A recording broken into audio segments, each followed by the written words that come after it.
Oh, hello. I didn't see you resting there. Picked a beautiful place to rest. Oh, what am I doing here? Oh, I've come to pick wildflowers. This is a special place for me. Years ago, I used to come out here and glean in this field. It was the barley harvest when I first appeared here.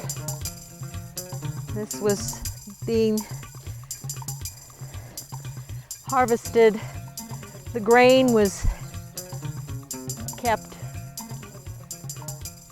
The community had come out of a famine, and the barley was the first harvest for the people who had endured the famine. This wasn't my field. Gleaners were a people who were foreigners, or people who were strangers in the land, or the widows. I qualified on all three counts. I can tell you don't know much about our community.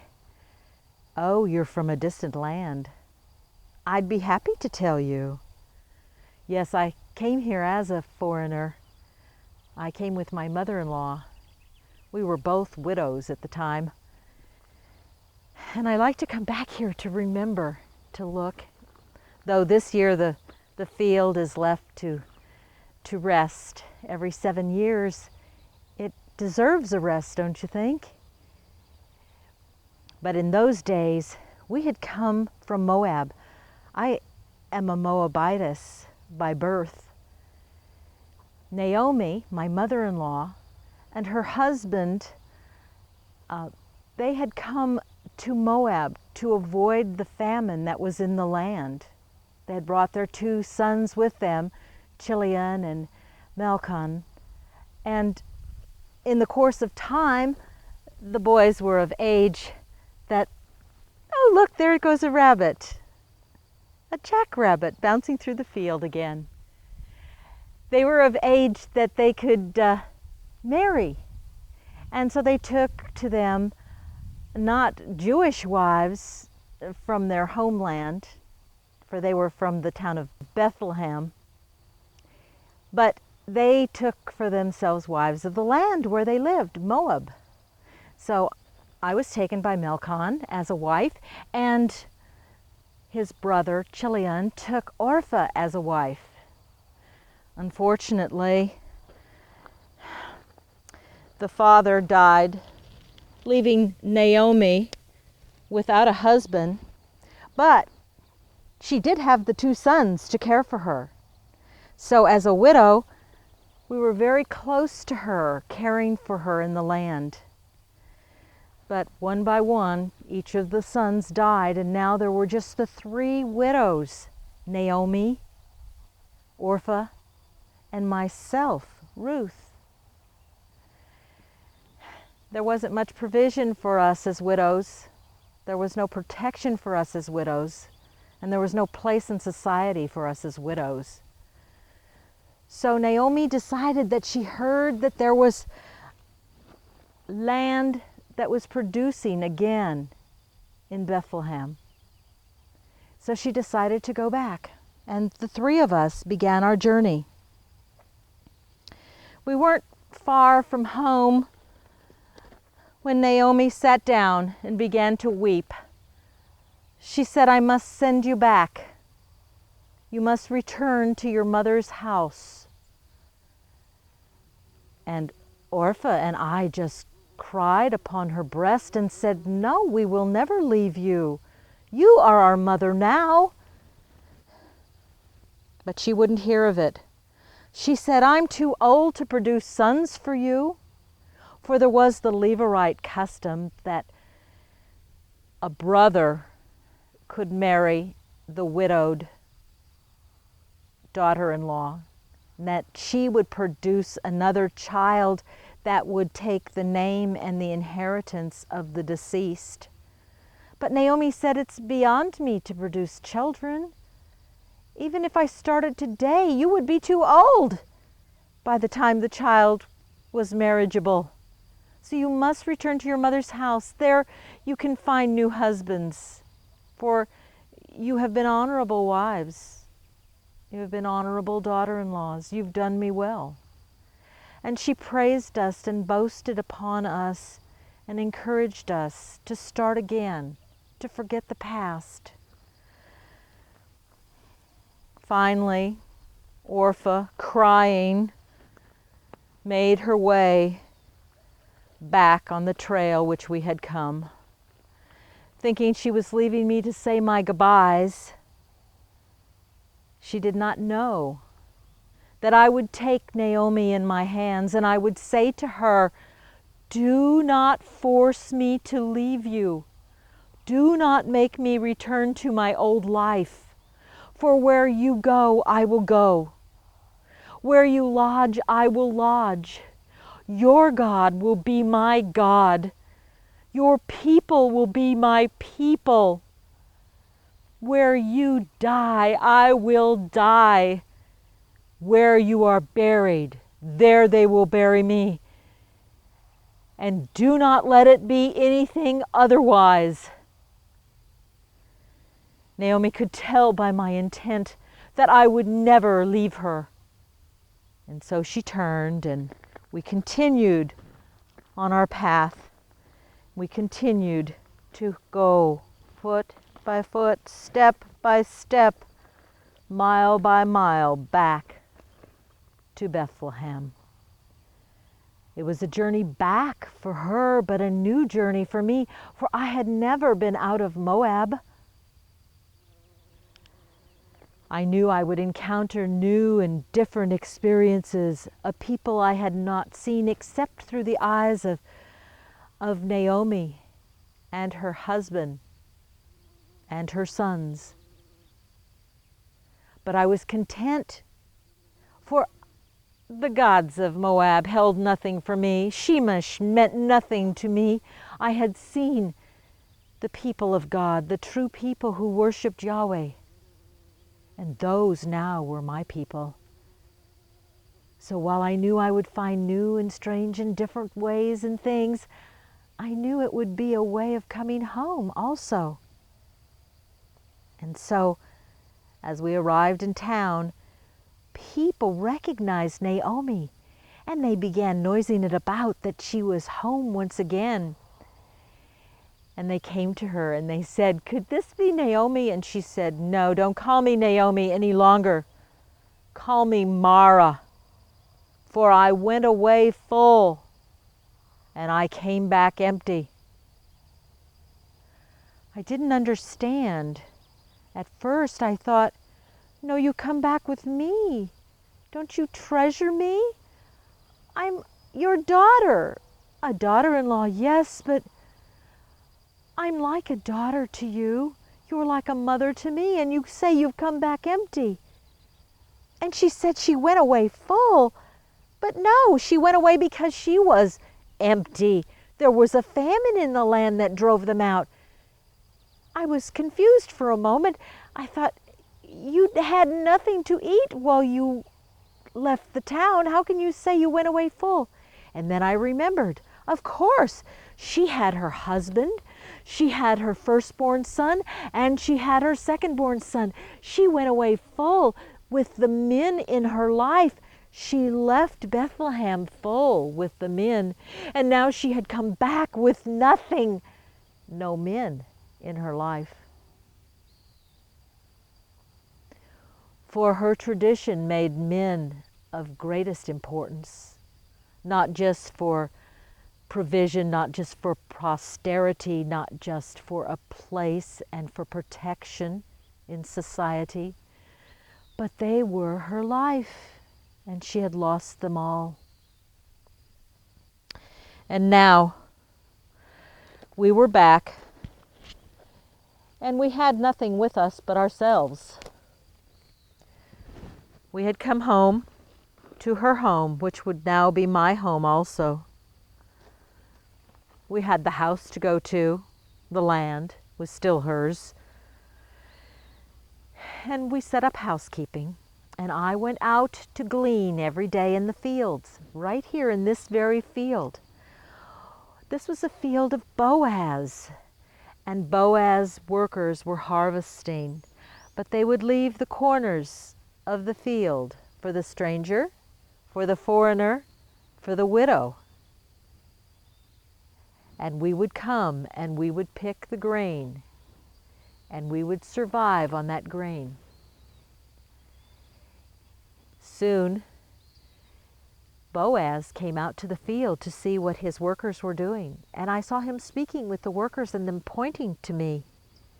Then Boaz came to me and he said, "I've been told of the good things you've done for your mother-in-law, how virtuous you are, how faithful you've been to her. She is my kinswoman, you know."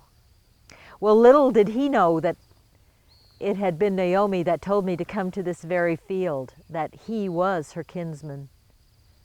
She had instructed me what to do and how to work faithfully, and how not to take any of the grain that was to be harvested, but only what was left for gleaning. So Boaz continued, and he told me that I was under the protection of his men. He had instructed them that not only were they to make sure that no one took what I had gleaned or was rough or rude to me, but that they were to offer me the very water that they drank. I thanked him for being so gracious to me, and I humbly bowed. He left, and at noontime he came back, and he invited me to come eat with he and the workers. And I did. He gave me bread to dip in vinegar. Oh, how wonderful it was. I drank of the cool water. We talked very little, but there was much communicated between us. He would come from time to time and notice me in the field and acknowledge me. Then it came time for the threshing. All the field had been harvested. Naomi took me aside and she told me, "You must do something. There is a custom in our land, and it is the custom that a close kinsman redeem the property of a widow, and redeem the widow and produce an heir." She further explained what that meant to me. It meant that the lands that her husband and sons would have inherited and kept were now up for redemption by a kinsman, a relative, a close relative.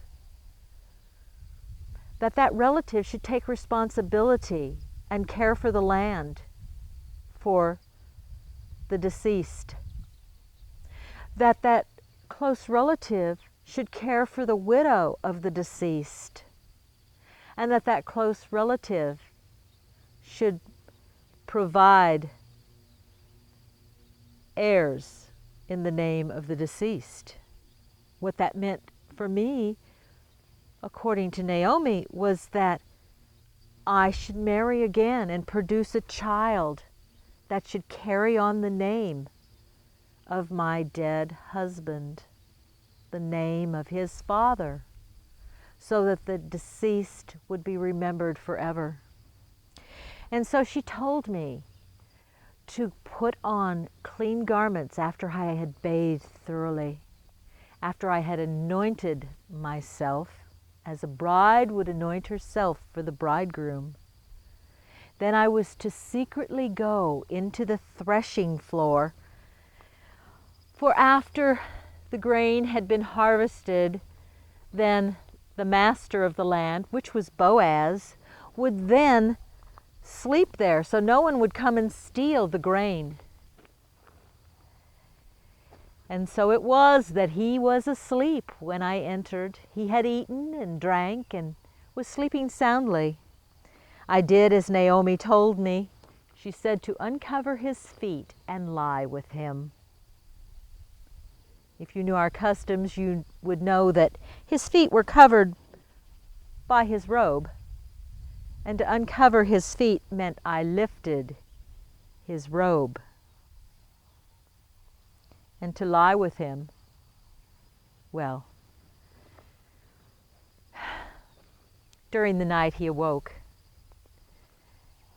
and he found me, and he said, "What are you doing?"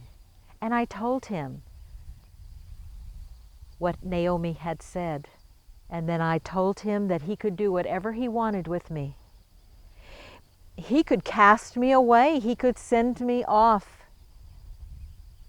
or he could embrace me and hold me to him. He chose the latter. And before dawn broke, he awoke and he roused me from his side, and he said, "You must go now so that no one sees you and no one knows of this. For I am not your closest kinsman. There is another who has a right to you before me. I must go to him, and I will make it so that you can be my wife." He said, "Now take from you your shawl and hold it open." And I did. And he put 6 sheaves of grain in them. I bundled them up and I carried them back. He said, "You must not go back to Naomi without something." I think he appreciated the wisdom of Naomi. And so I carried the 6 sheaves back and I presented them to her with his words.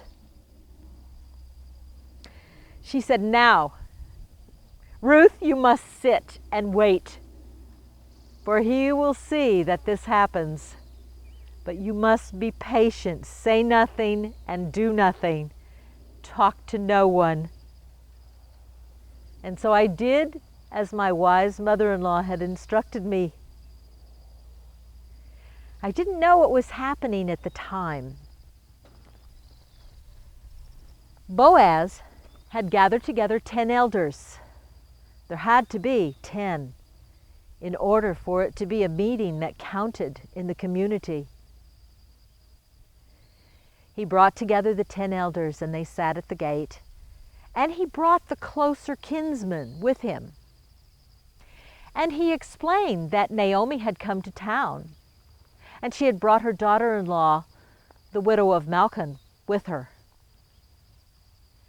He explained that Naomi also was a widow and the lands of her deceased sons were now unattended.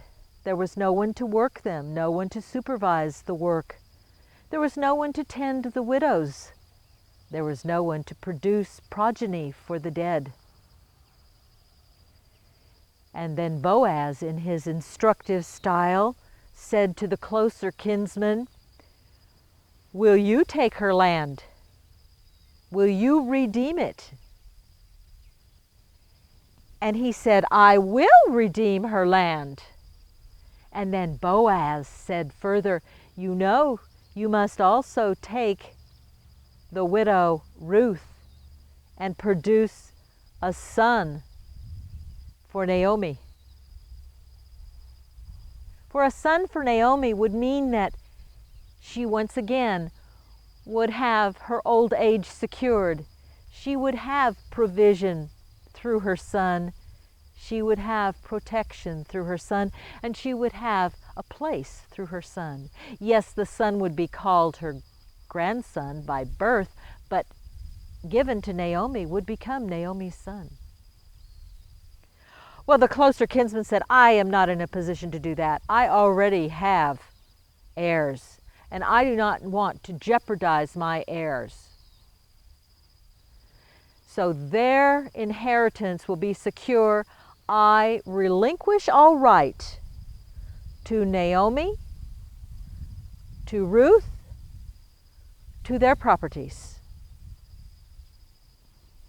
Well, there's a custom in our land that when men enter into an agreement, that they must give a bond of some sort. And the bond that they give is their sandal, one sandal.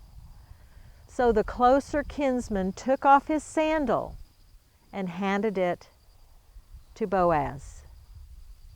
You see, no one goes far with one sandal.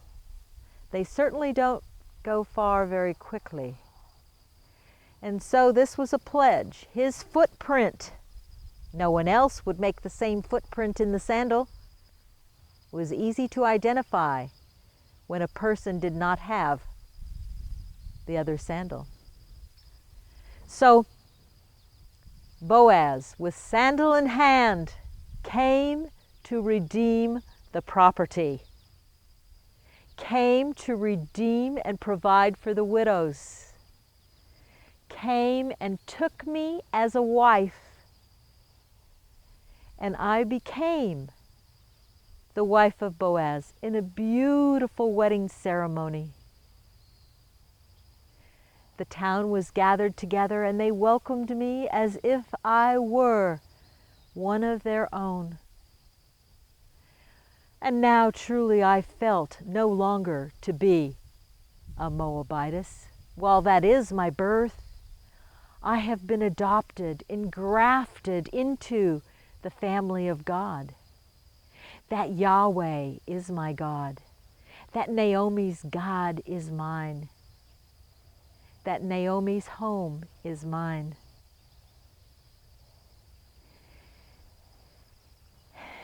And so we were blessed. The blessings came upon us from the people.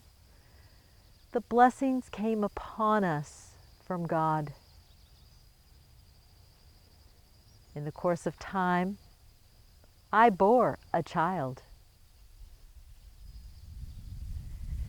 The child was brought before the town on the 8th day for circumcision, for it was an ordinance of circumcision that was given unto Abram, who became Abraham, the father of many nations.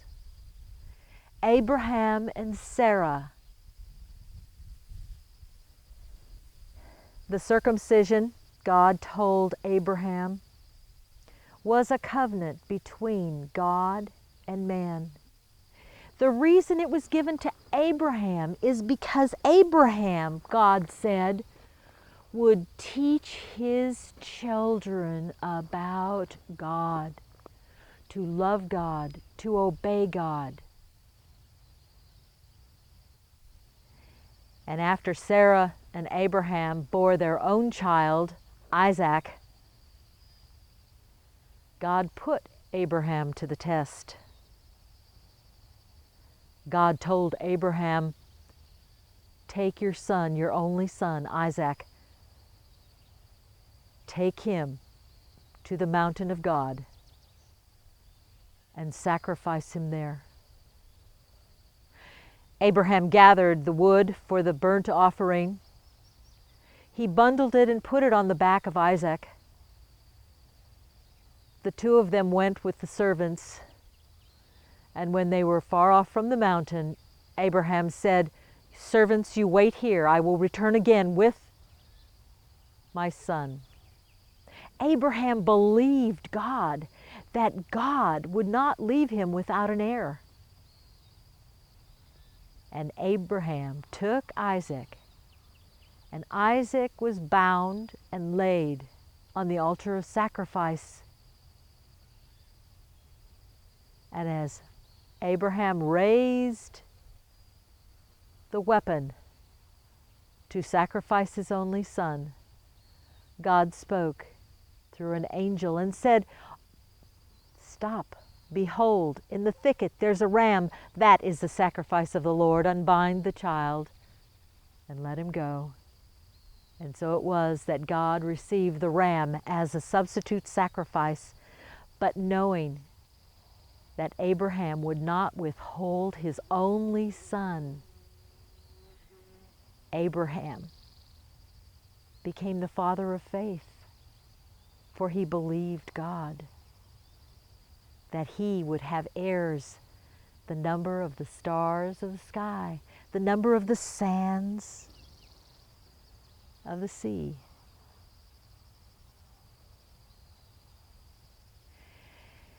And so it was that the ordinance of circumcision that came through Abraham, the father of us all, was performed on our son Obed.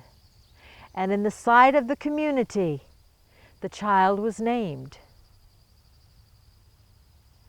And then, with the permission of my husband and the understanding of our community, I took the child from my breast and I handed him to my mother-in-law. I gave him a new mother, Naomi. I gave Naomi a new son, Obed. And from that hour, she took him to her breast and she nursed him. And he grew and became her son. I love to come to this field. I'm going to take my flowers back. I'm going to give them to my other children. For God has truly blessed me. May God bless you.